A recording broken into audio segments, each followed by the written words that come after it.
In this video, I'm gonna teach you how to connect Razer Kraken V3 Pro to PC. It's a very easy process, so make sure to follow along. In this video, I'm gonna give you easy to follow instructions on how to properly connect and set up your Razer Kraken V3 Pro on your PC or laptop. Doing this is extremely simple. The headset is designed to be used primarily on PCs, so you will be able to connect it easily. You will be able to do this through a wired or wireless connection. If you want to use it wirelessly, then you just have to get the wireless dongle. This is going to be included in the box, and once you unbox it, all that you have to do is plug it into any of the available USB ports on your PC.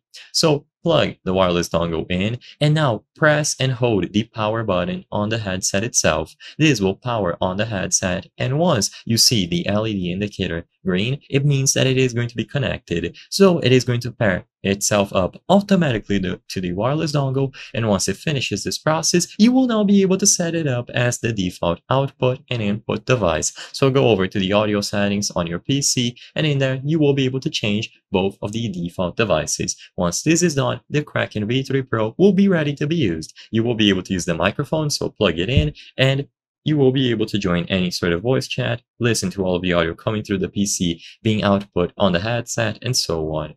Now, alternatively, if you are unable to use the wireless dongle, all that you have to do instead is plug it in with the provided cables. So you can plug in the USB-C to USB-A cable, one end of the cable into the headset and another one into your PC, or use the 3.5mm audio combo cable. Choose whichever one you prefer. Either solution will work, and it is going to be connected and detected by your PC. Set it up as the default audio devices and you will be good to go.